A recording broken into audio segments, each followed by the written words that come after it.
What's up, guys? Alex from Pumped Antics, and today we're going to be taking a look at Dr. Mike Israetel's decision to retire from competitive bodybuilding, his reasoning for doing so, and today here I have... Jace, also from Pumped Antics. Holy shit.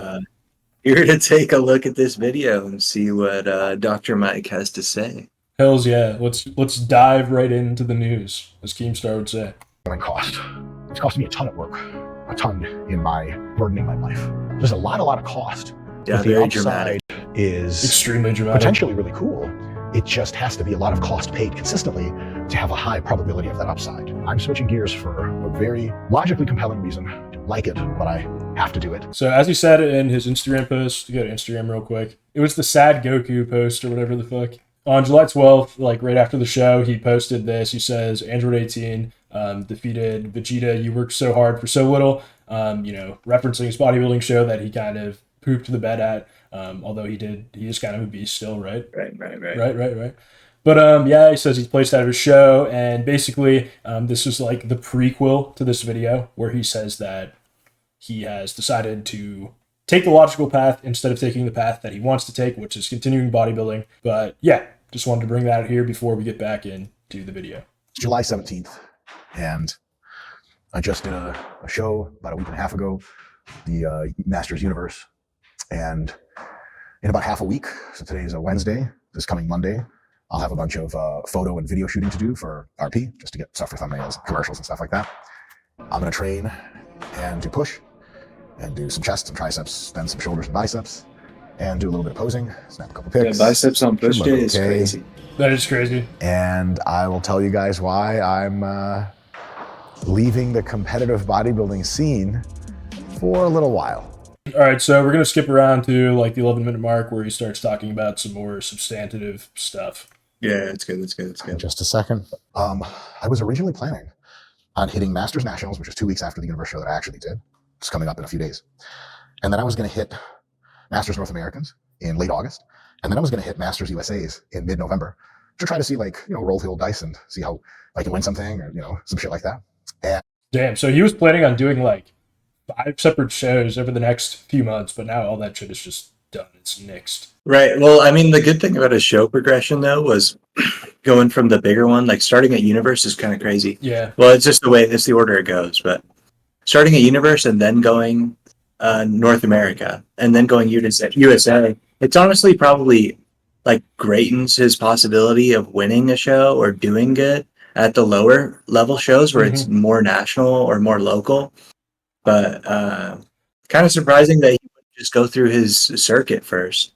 No, that's a really good point because he probably could have got way more dialed in at some of the earlier shows. Because when I made the other video analyzing his form at the most recent NPC Universe Masters show, he had only done a few shows up until this point, and doing those 4 or 5 shows would have given him a ton more experience. Basically double the experience that he has now with getting in condition, dieting, coming in right, all that shit. Oh yeah, and I'm pretty sure he placed on at least 2 of his previous shows too. So it is sort of surprising that he wouldn't just finish the little bit of circuit, especially because they are getting the people that are going to be there are local, or you limit your competition in a way. So yeah, I mean at the fucking NPC Masters, you're basically going against the people that most of them should probably be IFBB pros.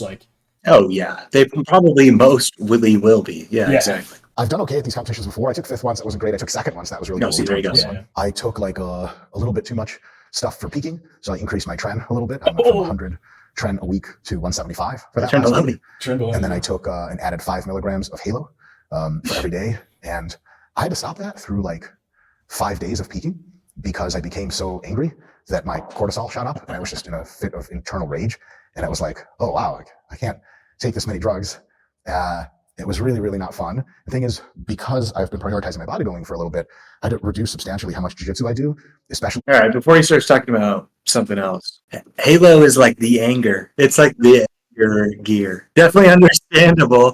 Talking about taking 5 milligrams every day, getting mad and stuff. It's a lot, especially because he's taking a full cycle anyways. Yeah, I think what he said was he was taking 5 milligrams per day. So he would take 5 and then 10 and then 15 and then 20 is what I thought he was saying. But like Yeah. you said, he was taking 175 trend or something like that, which is not that much.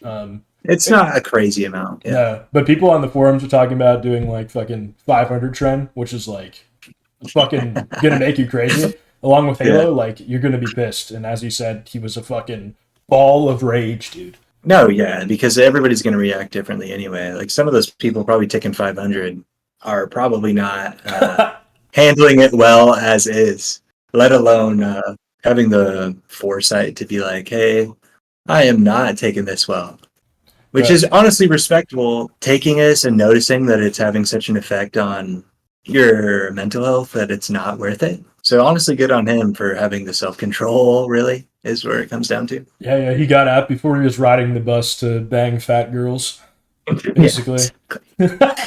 Whale hunting. Yeah, whale hunting, exactly, dude. In jiu-jitsu, that's like really focused on hard rolling. And that to me is, I think, so therapeutic to be able to get beat up and beat people up, that if I'm on a ton of gear and I don't have jiu-jitsu, I just become like really mentally unpleasant to be around myself in my own head. So that kind of sucked. Yeah, it's funny how he's using a martial arts as an outlet to be aggressive because he knows that the gear is promoting that. I think that is hilarious in a way. But also still kudos for being like, hey, I got to get it out somehow, you know? Yeah, facts. That's crazy.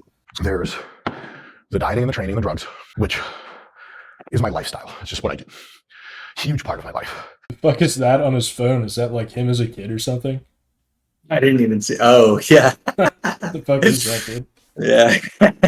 So the other part of bodybuilding is what can be termed the pageantry, posing, skincare, tanning, all that stuff. I think bodybuilding is a beautiful sport.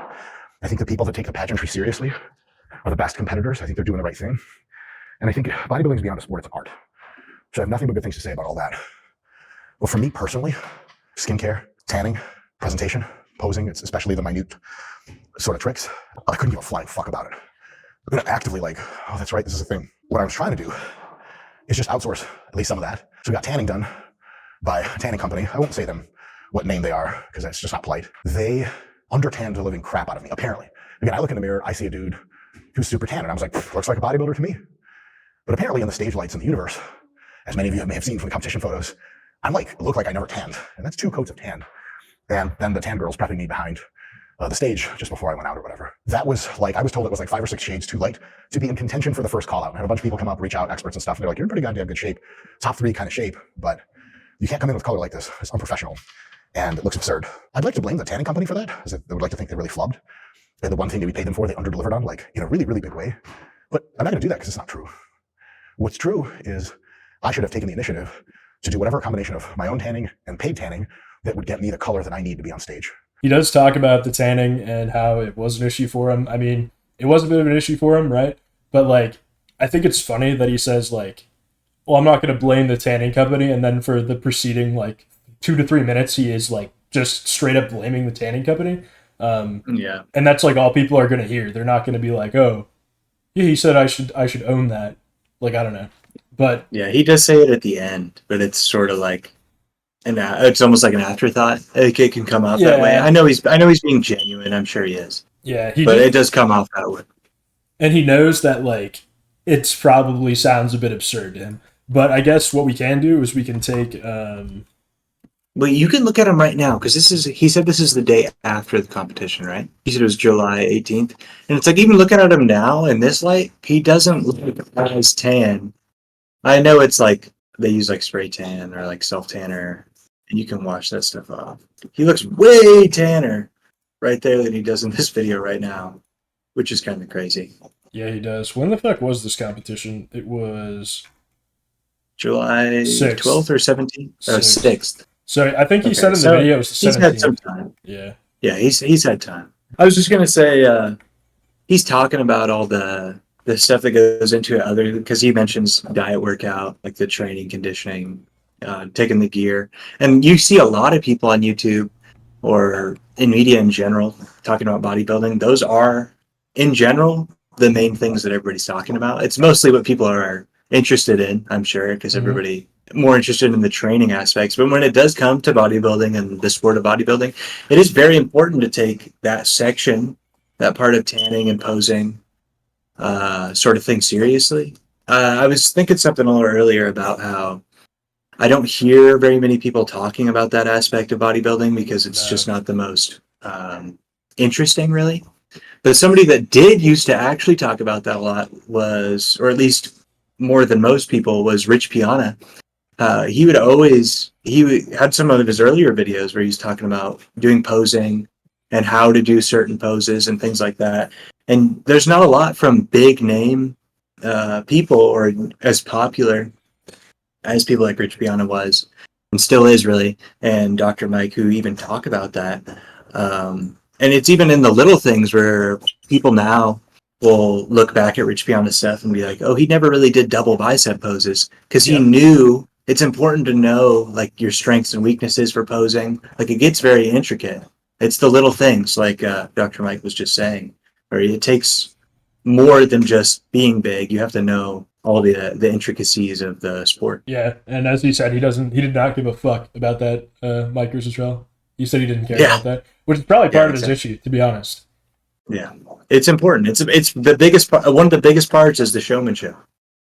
100%, dude. Like, that's why you fucking see them smiling on stage a lot of the times. They're trying to impress the judges, get fucking the crowd going. And, try to make it look easy. You know? Yeah, exactly. Yeah. All right, guess we'll continue the video. You prepare your skin for a few weeks, really probably the last week, especially for competition tan and competition everything, because your skin has to be shaved multiple times, exfoliated multiple times, so it's ready to accept the tan super well. And all that stuff, I just kind of did a minimum effort. I showed up shaved, I showed up with a tan, and not much attention to detail. I showed up knowing how to pose. I can pose competently, but for a real, true competitive effort to make all this competition worthwhile, I would have to put in a serious effort into all those things, definitely posing, and then of course all those other things. So I have the situation with bodybuilding where it takes a lot and it costs me a lot. Let me tell you, I'll do a set and I'll tell you about what it's costing me on the other end. Yeah, bodybuilding does cost a lot of money, especially if you're not, even if you are an IFBB pro, like most of the times you're not making fucking anything, to be honest. Yeah, the winners of like Mr. Olympia make some hundreds of thousands, but everybody else is getting pennies on the dollar. Seriously, and like, or you're starting your own supplement company like Kevin Lebroni, Ronnie Coleman, fucking Dorian Yates. And like, Rich Piana. And 5%. Rich Piana. 5%ers, dude. Shout out to 5%ers. You got Callie Muscle even with the fucking, the hyphy mud or whatever that shit is called. But now he just eats watermelons. Whatever the fuck he does, dude. Have you seen that shit? Where he just like eats watermelons? It's crazy, bro. That's hilarious, though.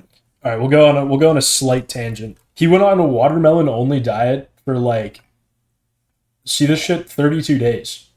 He went on a watermelon-only diet. My experience with that's not enough. Beginning all the way to the inch and a half of my life. It was exclusively watermelons. Oh shit, I popped out the video. Exclusively watermelons for 32 days. Not even another kind of melon? No. I think he did. Jesus Christ, dude. Dude, he's doing it again. No. For what? For what is the purpose? What did he gain? Dude, you know what's funny? He started this right after this news of this fucking influencer dies from eating only fruit. Like, right after this fucking news came out, he like discussed it, I think, and then he started fucking doing this. Like, he was like, yeah, I'm gonna eat only fruit. No, that is absolutely insane, though. That's ridiculous. I can't believe that he would see that they died, and then he was like, yeah, I'm on hella gear, and my health probably isn't the best that it probably should be, but I should only eat fruit too, but only one kind of fruit. So I'm not even getting the full like spectrum of what I need in my body. Dude, I think that he stopped taking gear because he had like a heart attack or something like that. And now he posts videos like this: bodybuilding is demonic, don't become a bodybuilder. Dude, we got to go over some of his videos at some point because these are just we definitely will have to. That is absolutely ridiculous. That's insane, actually. Bodybuilding is demonic. We need to. That should actually be a video that we do. Is on that one. We'll have to check it out. That's insane. Callie Muscle went off the deep end, huh? I have a certain amount of work that I do for RP, and it's a lot of work. In the last several weeks before a show, I have to taper that work down significantly so the overall fatigue can fall, and I can look my best. And having to pull back on work like that is a really massive opportunity cost. Plus, having to deal with a reduced ability for fluid intelligence, compassion, communicative ability, which I know I'm sorely lacking in just because of the kind of very decent amounts of drugs that I'm on for myself. For the record, my peak dosages for this contest were 800 Masteron per week, 800 milligrams of Masteron, 175 milligrams of Tren, ACE, taken every day, 175 for the week. And extra on top of that, it was 100 mgs per day of Anavar, oxandrolone. And only for that last week, this is only last week, everything else was lower than that, sort of leading up to it. And 5 milligrams of Halo. And of course, there's growth hormone and everything in the rotation.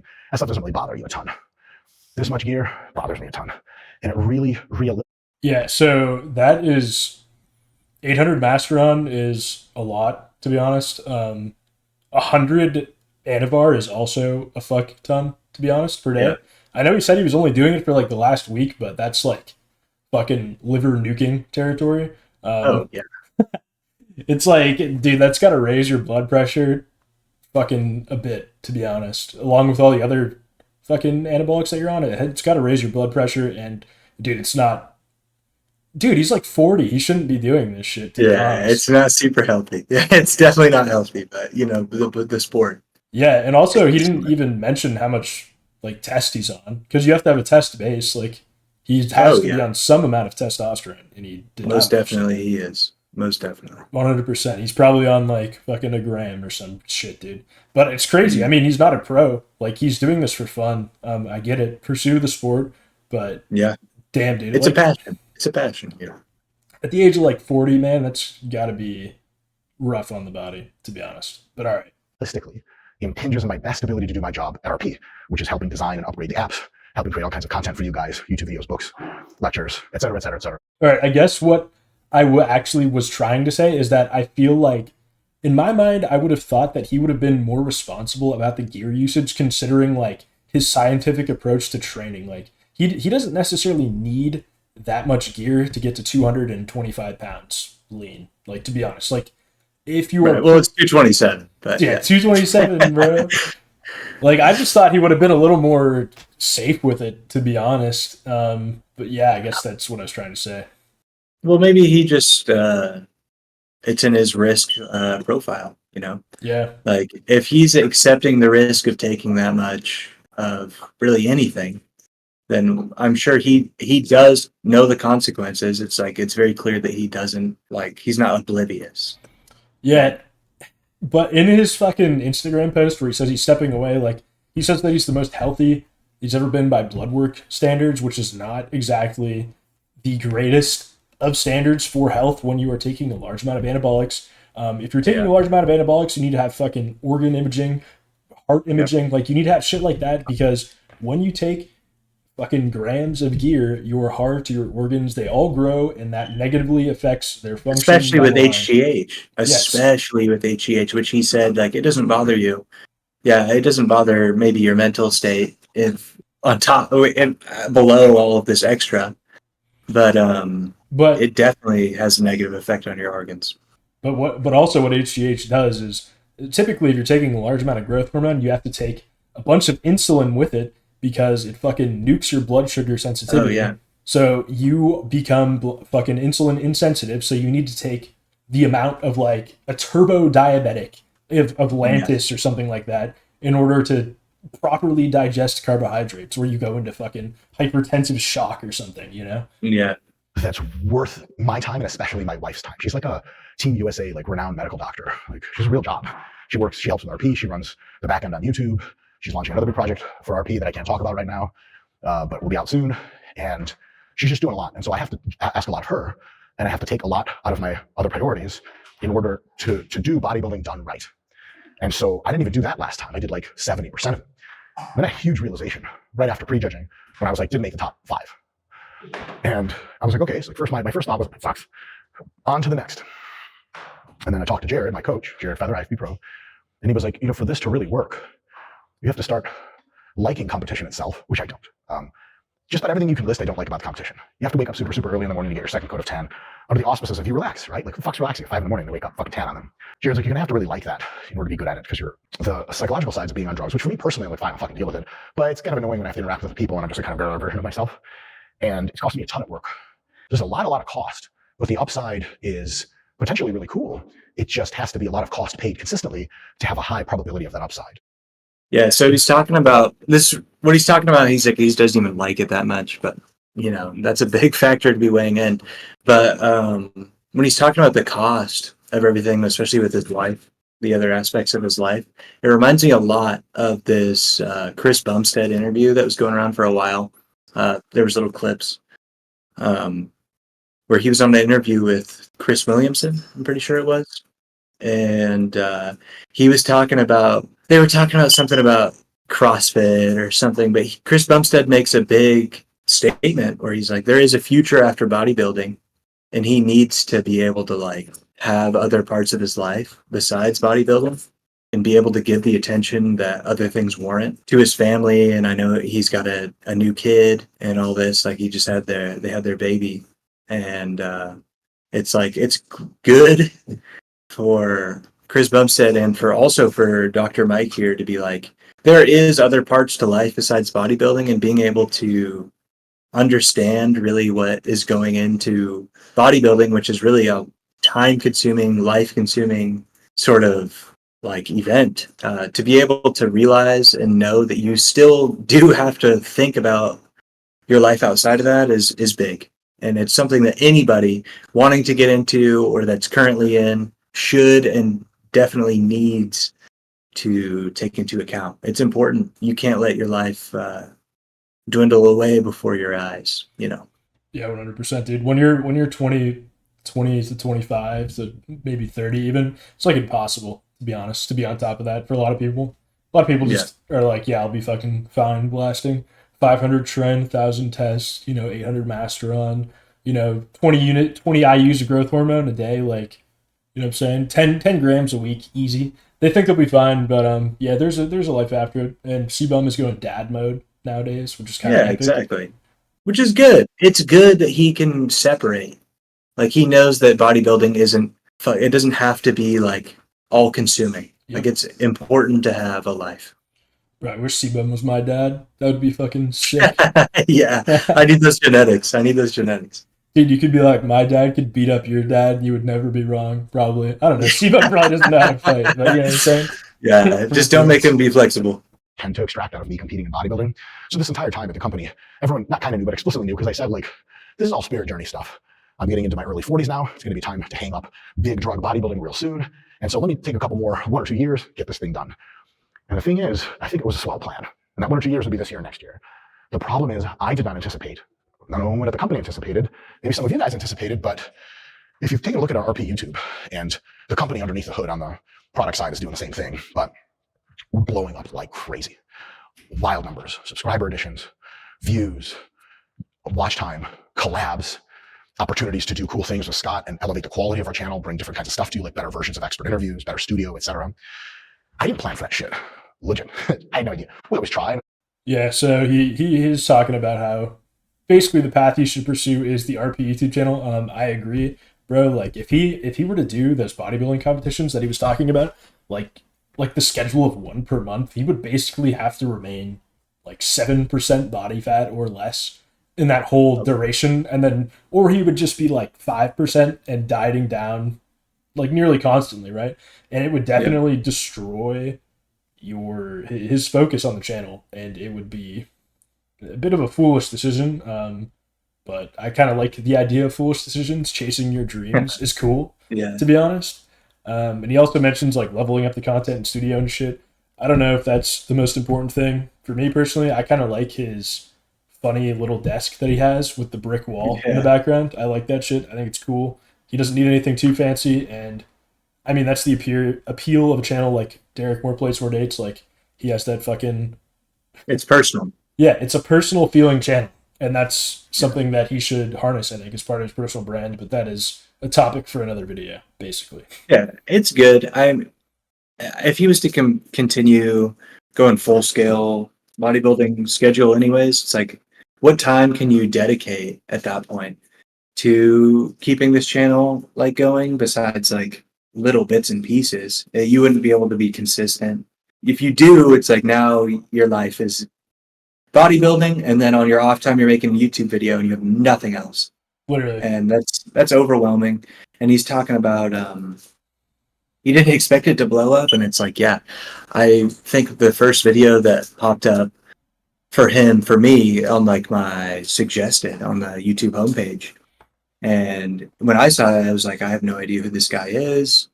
I watched the video and I'm like, this is still a good video. It's like, I'm going to subscribe. I'm going to watch more of what he's got to say. It was good. And he probably had a fraction of what he has now. He's blowing up for real. And he should take full advantage, I agree, of this opportunity that he has essentially like put in front of him.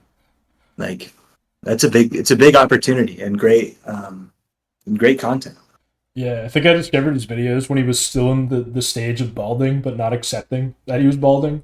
Yeah. He had like that rim of hair, the monk cut. Yeah, exactly. That was what was up, dude. That was a classic era of Dr. Mike Israetel. I think his channel has been around for a long ass time. I gotta check real quick. We gotta check real quick how long this has been around for. I think he's been around for like years. Yeah, he's been around since 2012.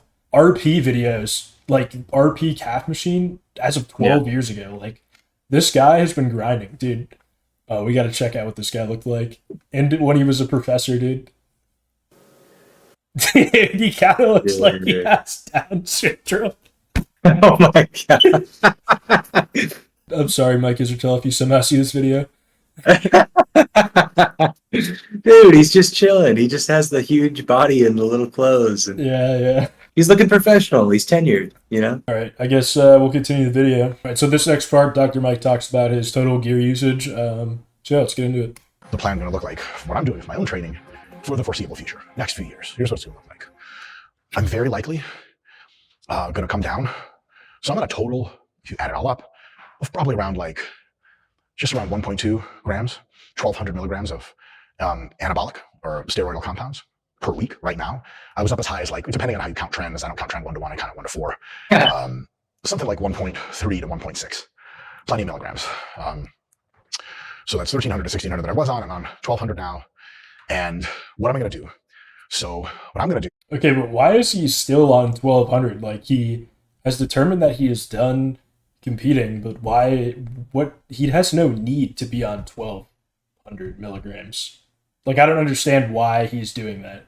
Besides, like, maybe, like, I'm kind of getting indecisive vibes from this video. Like, he's like, wants to hold on to this thing, which I get because it's like been his dream, his wish to do it, but like, I think he needs to let go of the idea fully. Well, he was talking about coming back later in his life. So yeah, maybe he just doesn't want to fall all the way out. Like, he doesn't have the Kevin Levrone genetics where he can only train for 6 months and get back to full size, you know. I understand it to an extent. 1,200 seems a bit much. It's a lot, to be honest. We let him talk. He was going to talk about what he's going to be doing in the future. Yeah. So it's probably lower, you know. All right. We'll see. Is I'm going to modify my leg training substantially and more or less stop training quads and hamstrings for size and continue to train my legs. Rework my leg training to train for power and strength in the bottom so I can become better at the wrestling component of jiu-jitsu. I'm a jiu-jitsu brown belt, if you guys don't know that. And so jiu-jitsu is super, super big hobby of mine, super important to me. Is that good? I have no idea if that's good. What are the fucking belts in jiu-jitsu, out of curiosity? Pretty good. I'm pretty sure brown belt's one below black. So I think that is below black. There's like a ton of tiers, I guess, but yeah. Yeah. Interesting. It's a big deal for me. I've been putting it aside for long enough. It's jiu-jitsu time again. And on the drug side of things, I'm probably going to come down to about 400 mgs total. Yeah, see, that's a lot lower than 1,200. That's like a third. So it is significantly lower. It's still a lot, kind of, but it could all be test, maybe. Yeah, you know? I mean, there's people who are on like sports TRT, which is basically a mini cycle, like 250 milligrams, and you can get pretty fucking ripped off of that, to be honest, alone. Yeah. I mean, I guess his reasoning for being on 400 is probably jiu-jitsu related, performance related, or something like that. Yeah. But like, he's in his 40s, you know. Yeah, it's still like a bit risky, to be honest. Like, it's gonna have downstream effects on your body, on your heart, on your organs, even. Yeah, it's probably not worth it, but it's better than 1,200. It's better than him blasting fucking 1.5 grams of Trend and Master on. So. Oh yeah, and especially I just don't think he wants to lose everything, which is he's gonna definitely suffer some significant loss coming off of his 1.5 grams of gear going down at all, let alone down to 400, which is a pretty significant jump. So Maybe I get it. maybe the trend is making him irrational. I mean, trend is super muscle sparing. It makes you look pretty ripped, but it makes you irrational. Maybe that's what it is, dude. It's the trend. It's the 175 a trend that's making him make this decision. Once he goes down to 400, he'll be like, why am I doing anything? Which is not much, in the next about half a year, and continue to eat. Okay, but in the next half a year, though, still like, what the fuck, kind of. But yeah, pretty well, and not try to blow up or anything like that. And size down, I'm 227 pounds today. I want to come down to probably somewhere between, I just don't know what that number is going to be, wherever I'm pretty lean at about 200 to 400 mgs of just testosterone per week. 200 is probably where I'd like to settle. It's high. Okay, 200 is a better number than fucking 400. I want to see how big I can be while still being very lean. Clean abs, a few veins. I suspect it's going to be somewhere between 180 and 200 pounds. We'll see where it lands. By the way, I'm purposefully sloughing off my legs. Oh, and check this out. I'm going to straight up stop training my calves. I know, they're beautiful. How could I? But I'm going to more or less stop training my calves completely, so that I'm going to train the living dog shit out of my upper body, especially forearms, biceps, triceps, and shoulders, but tons of chest and back. Good. You know, a lot of the analysis videos that are out there even now about talking about why he didn't get his pro card or whatever, even the one you did. It's like a lot of people point out his weak points were his arms. So half that weak point though is like a genetic weak point. Is that his arms like are just too short? Oh yeah. Unfortunately, like it's just a fact of bodybuilding. It's a hugely genetic sport, and like yeah, it sucks. Even if you had and maintain the aesthetic, you know. But then there's also Lee Priest. I mean, we got to get a picture of Lee Priest is the giant killer, man. But he had pretty nice aesthetics for his height. He was just short in general. Yeah. And he does have short arms, but he has huge arms. Huge arms. What the fuck, dude? It's like a gremlin in these pictures. All right. I'm going to be training my abs for jiu-jitsu. I'm going to be training my legs super minimally, coming down on my doses. So that I end up being like 190 pound, big armed, still quite lean Mike. And then every now and again, I'll go through a mini physique phase. Typically, I'm just training mostly upper body, doing jiu-jitsu, probably doing jiu-jitsu about 5 days a week. And then every now and again, I'll do an 8 to 12 week phase where I take my gear and ramp it to about 600. At 600, I know two things. It'll be a big change from 200, but psychologically, work-wise, IQ-wise, fluid intelligence-wise, verbal ability-wise, I'm sharp as a fucking tack at 600. Sorry to keep swearing. There's a kid over there. My best friend comes in.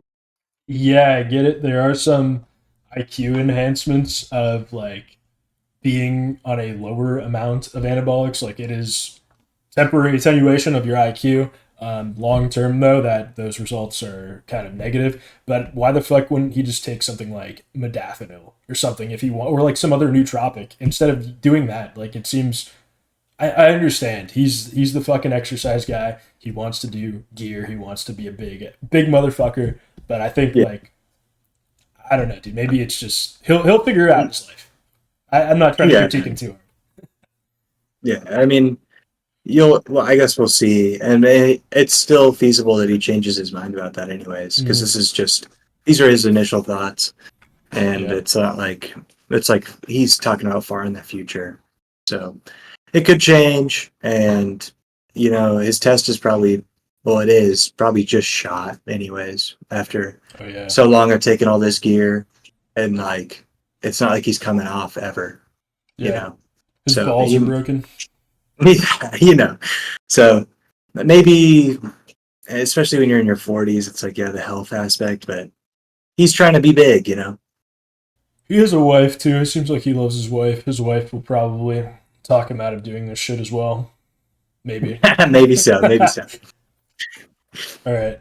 Sort of retiring my biggest physique ever, and this is 227 pounds. My next version of biggest ever might be like 190 or something. So this is gonna look kind of cool, and let's see what happens. All right. Honestly, maybe 190 would look better. Dude, I think so as well, to be honest. I was thinking that as he was saying that. I think like he's like 5'5" or something like that. Like it'll probably look better. Yeah, it'll fit his frame, and maybe it can, because he's got a big like midsection. Like it's big, and if it's smaller a little bit, and he's lost 20, 25 pounds, it could help whatever weak points he has look more like fitting, especially if that's what he's focusing on training. Like it could work out in his favor. I guess we'll see with time, but yeah. Yeah, but do you think that Big Lenny could fix his waist? I don't know. Yeah, Big Lenny.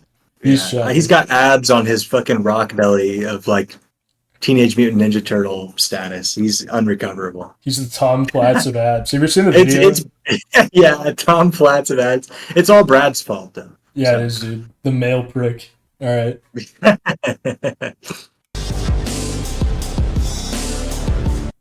Dude, yeah. So looking at him here, he still clearly is in fantastic shape. He still looks great. And not to, like, no discounting all the work he's done, and even if he didn't win and everything, that is still, he's still pretty massive. Oh, yeah. Like, he's put in the work. He looks great. I'm envious. I wish I was that big, dude. Like, it's huge. Yeah, bro. That's one thing you can't say is that he didn't work his ass off for years, pretty much. And Oh, yeah. like I said, unfortunately, bodybuilding is a largely genetic sport. There is a huge genetic component to it. You could argue maybe someone like Dorian Yates could overcome some of those flaws with Yeah. how he looked at his waist being massive and shit like that. But Oh, yeah. there's certain things you just can't overcome. But like, yeah, man, this man put in the work. He's a beast for it. And like at the end of the day, I have nothing really like bad to say about him overall. Dude, yeah, the results speak for themselves. Like, he's huge, and he clearly knows what he's talking about, you know? He also doesn't seem like a bad guy either. Like, we could probably be friends with him or some shit, right? But like, Yeah, he doesn't take it bad. He's not like a freak out mm-hmm. on a person. So, Well, he does you know, have that screaming video, but that was just yeah, with the leg curls that everybody was ragging on. It's like, yeah. honestly, like, I get it's kind of funny. It's funny to look at, but like, dude, there's lots of videos of people being loud in the gym, and he's got his own gym. Like, who even really cares? I don't know. Who cares at all? It's bullshit a little bit, but yeah. I'm supposed to wrap it up. I'm done with competition for a while because for it to be worthwhile, I'd have to put more into it as far as the pageantry side is concerned. Unfortunately, or fortunately, in the grand scheme, fortunately, got so much going on with RP and YouTube and trying to put out content that competition body doesn't have to wait. I'm going to size down just by taking fewer drugs, and when I take fewer drugs, my appetite goes to the shitter, which is great. Come down to about between 180 and 200, see how things feel, do an occasional decent phase of slightly higher gear, more of a physique emphasis, blasting the shit out of shoulders and arms. It's going to be cool. And then seeing how it looks. And hopefully we'll learn some things together. And you guys go out there and make the back most jackedest and leanest versions of yourself. So is it tough for me to give up competing for a while? Is it what I think logically is the right idea at this point in order to maximize my career success and my ability to help the world? I take myself too seriously, but getting more people in shape is good. Yeah, that's the right thing. So if you take any lesson away from this, do what you think is long-term a good idea in your life. You look back on it later and be like, thank God I did that. Sometimes you got to go for spirit energy, but sometimes it's no longer a good idea. Anyway, guys, I'll see you soon for another one of these. And enjoy all the other great shit on the channel. Much more good stuff to come. Yeah, so good on him for having a good attitude about it. Good on him for pursuing the channel and the other aspects of his life. I think it's great. I like watching the videos. I like seeing what he's doing. And honestly, you know, good for him. That's really what I got to say. It's good. Yeah, good for him, dude. Good choice, I think. Personally, I think he made the right choice. And hopefully excited to see what he comes out with next. I know he said that his wife is working on something special for RP. I'm probably not going to be buying the RP hypertrophy app. I don't know if you know, but that shit's like $300 a year. Very expensive. Yeah. But hell yeah, get your bread, bro. That's what's up. But yeah. It's about the same cost as my fitness pal, though, honestly. Yeah, it is about that. So and this does more, honestly, I would support this. I would support this. If I'm looking for an app or a program to go off and I just don't know where to start or I need some more information, dude, hands down, I'm picking this. Yeah, I'll put a fucking RP hypertrophy app ad mid-roll through our video. Yeah, sponsor us, Dr. Mike. Sponsor us, please. Sponsor us, please, bro. Please be our first sponsor, please. But we're not ragging on you, we swear. But yeah, I guess that's pretty much it, dude. All right, guys, thanks for watching. Make sure you subscribe, hit the notification bell, leave a like, drop a comment for the algorithm, and see you in the next one. Thank you. This has been Alex. Watch our shorts. Our shorts are not related to this at all, but there's some funny ones in there. Check it out. Yeah, our shorts are literally nothing like this at all. They are random shit that we make. Personally, me and Jace. But yeah, that's what's up. See you in the next video. Bang, bang. Deuces.